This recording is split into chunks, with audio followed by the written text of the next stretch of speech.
I never knew before how deficient I am in it. I am all right to be shown an iron and steel plant, or a soda water factory, or anything really wonderful, but being shown a house and grounds and trees, things that I have seen all my life, leaves me absolutely silent. "These big gates," said Beverly Jones, "we only put them up this year." "Oh," I said, that was all. Why shouldn't they put them up this year? I didn't care if they'd put them up this year or 1,000 years ago. "We had quite a struggle," he continued, "before we finally decided on sandstone." "You did, eh?" I said. There seemed nothing more to say.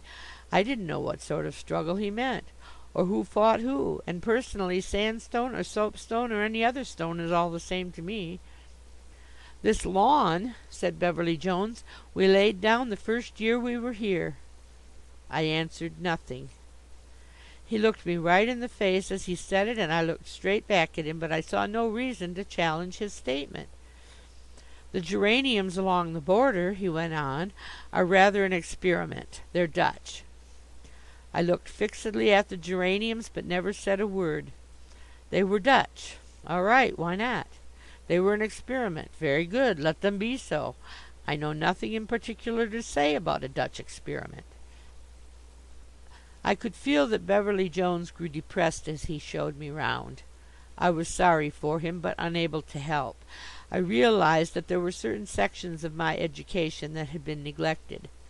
How to be shown things and make appropriate comments seems to be an art in itself.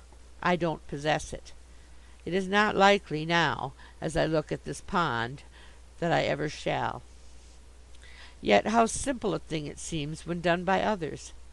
I saw the difference at once the very next day, the second day of my visit, when Beverly Jones took round young Poppleton, the man that I mentioned above, who will presently give a Swiss yodel from a clump of laurel bushes to indicate that the day's fun has begun.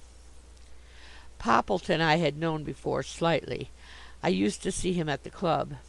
In club surroundings he always struck me as an ineffable young ass, loud and talkative and perpetually breaking the silence rules. Yet I have to admit that in his summer flannels and with a straw hat on he can do things that I can't. "These big gates," began Beverly Jones, as he showed Poppleton round the place, with me trailing beside them, "we only put up this year."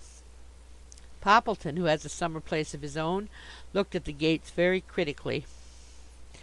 "Now do you know what I'd have done with those gates if they were mine?" he said.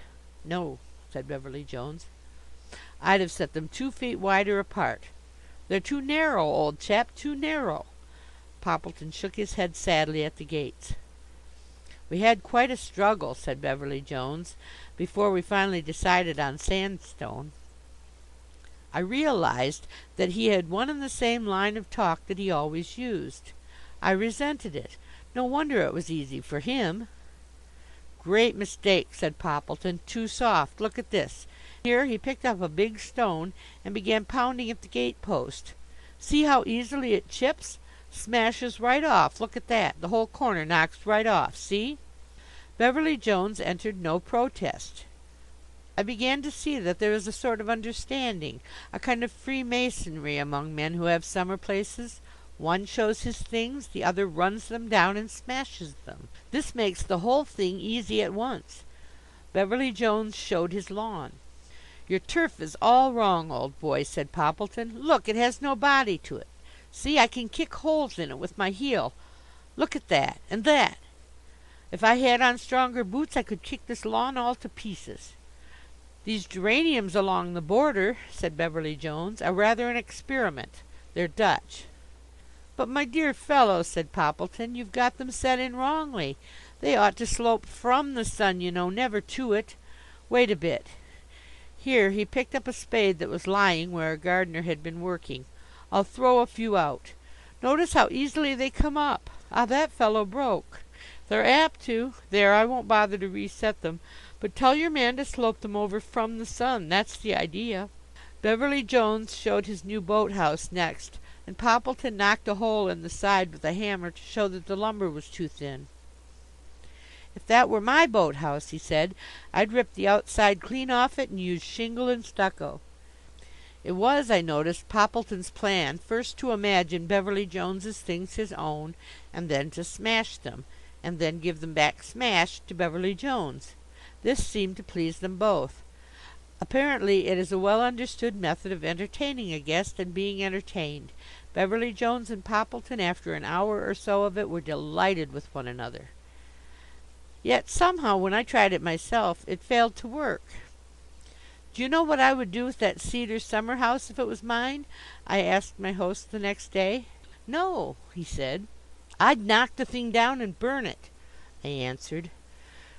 But I think I must have said it too fiercely. Beverly Jones looked hurt and said nothing. Not that these people are not doing all they can for me. I know that. I admit it. If I should meet my end here, and if, to put the thing straight out, my lifeless body is found